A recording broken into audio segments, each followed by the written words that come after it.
Bonjour, mon nom est Luciano Bentrito de Avant tous les enfants. Aujourd'hui, on se retrouve à l'école. Et pourquoi à l'école? Mais c'est parce que c'est ici que ça se passe. Nous, pendant plusieurs années, on a toujours contribué à la bienfaisance des enfants en faisant plusieurs activités. Et une des activités qu'on prône de ce temps-ci, c'est travailler sur le taxage, l'intimidation et effectivement le problème des gangs de rue auprès des écoliers. Aujourd'hui, avec vous, on pourra travailler cette problématique et en parler en profondeur. Fait que suivez-moi. Bienvenue. Effectivement, je suis à l'intérieur de l'école maintenant. Pourquoi? Bien, c'est ici que ça se passe. Les enfants passent plus d'un tiers de leur journée à l'extérieur de la maison et c'est ici qu'ils passent leur temps. Que ce soit à la cour d'école, que ce soit dans les jeux récréatifs, que ce soit dans la classe, mais c'est ici que ça se passe. Et effectivement, c'est à nous de les aider à travailler et à prévenir certaines choses. Et évidemment, on parle de taxage, on parle d'intimidation et même de recrutement dans les milieux des gangs de rue. Pour nous, aujourd'hui, c'est la prévention avant tout. Attaquons-nous aux problèmes. J'ai toujours dit que il y avait un temps où les parents avaient beaucoup d'enfants. Aujourd'hui, il semblerait que les enfants ont beaucoup de parents. Ça fait en sorte que le noyau familial qu'on a toujours connu, qui était là pour supporter les enfants durant leur croissance, ne semble plus être là. C'est pour cette raison que nous, avant tous les enfants, nous avons mis de l'emphase sur ce qu'on appelle la famille collective. Cette famille-là est composée d'intervenants de première ligne, de voisins, de mon oncle, d'autres membres de la famille, etc., afin d'assurer que l'enfant n'est jamais seul. Aujourd'hui, c'est à vous, cher professeur, à qui je m'adresse. Pourquoi? Parce que vous êtes la pierre angulaire de la croissance de nos enfants dans le milieu scolaire. Vous avez plusieurs défis, que ce soit des échéanciers au niveau des études, que ce soit des responsabilités à l'extérieur des classes, mais aussi la dynamique des enfants qui changent à tous les jours. C'est pour ça qu'aujourd'hui, on espère pouvoir vous donner les outils nécessaires pour vous aider à mieux faire votre travail. Par votre profession, vous avez déjà les éléments nécessaires pour adresser les éléments cognitifs de nos enfants.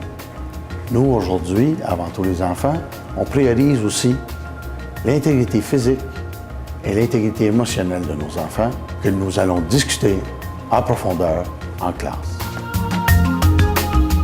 Pour bien débuter, on doit mettre l'accent sur un programme essentiel où on met l'emphase sur les mentors en milieu scolaire.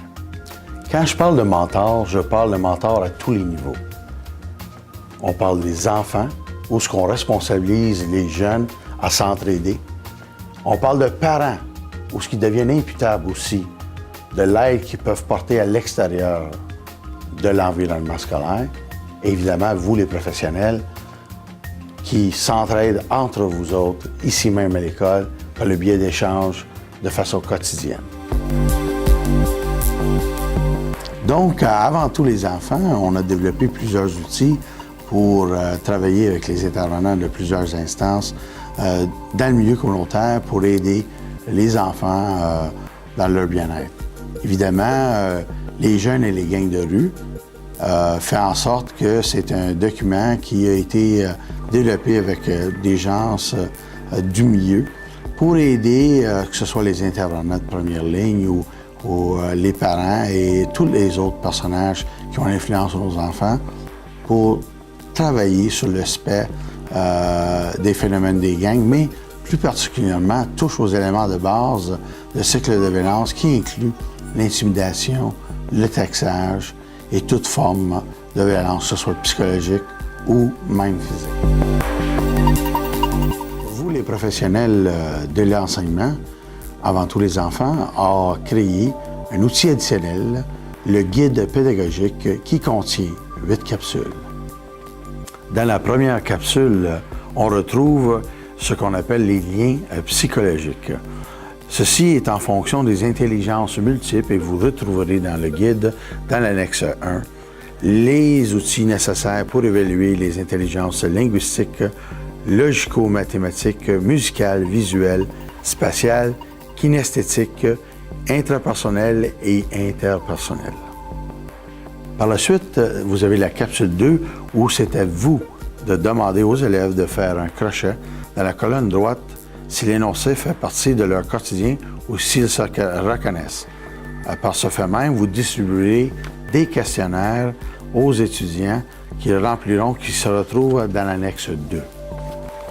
Dans la capsule 3, c'est là qu'on développe des jeux d'improvisation et on crée une ligue d'improvisation à l'intérieur de la classe. Par contre, il est clair que vous pouvez ajouter ou changer les thèmes selon les besoins de votre classe. Capsule 4, c'est la rédaction d'un texte à style rap.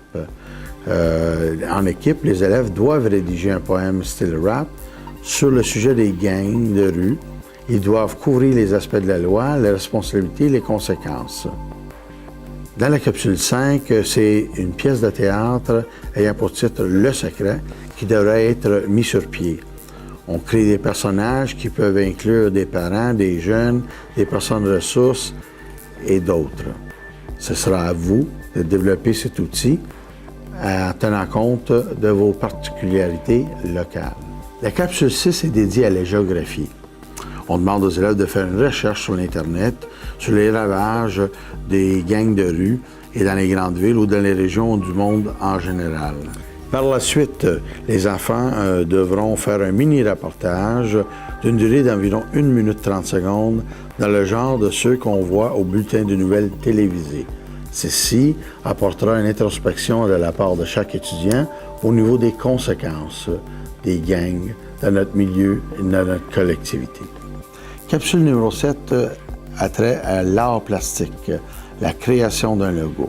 Quelques jours avant l'activité, informez vos élèves de la tenue de cette activité et demandez-leur d'apporter le matériel nécessaire pour produire un logo de support visuel.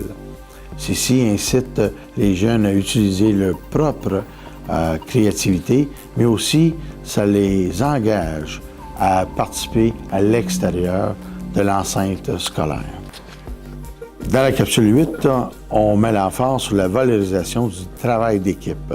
Dans un premier temps, inspirez-vous des thèmes et des sujets présentés à l'annexe 4 et demandez aux jeunes d'en discuter en équipe.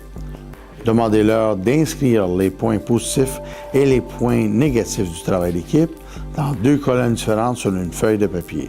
Ensuite, faire un résumé des points qui sont ressortis et discuter avec vos élèves de leur choix. Ces 8 capsules peuvent être intégrées dans vos programmes existants. Et par le fait même, ceci permettra aux étudiants d'accroître leurs connaissances, mieux comprendre le phénomène qui les concerne et de faire de meilleurs choix dans la vie. Avant tout, les enfants, notre priorité, c'est effectivement de donner tous les outils nécessaires afin que ces derniers puissent bien réussir dans la vie. Et grâce à vous, nous atteindrons cet objectif. Merci.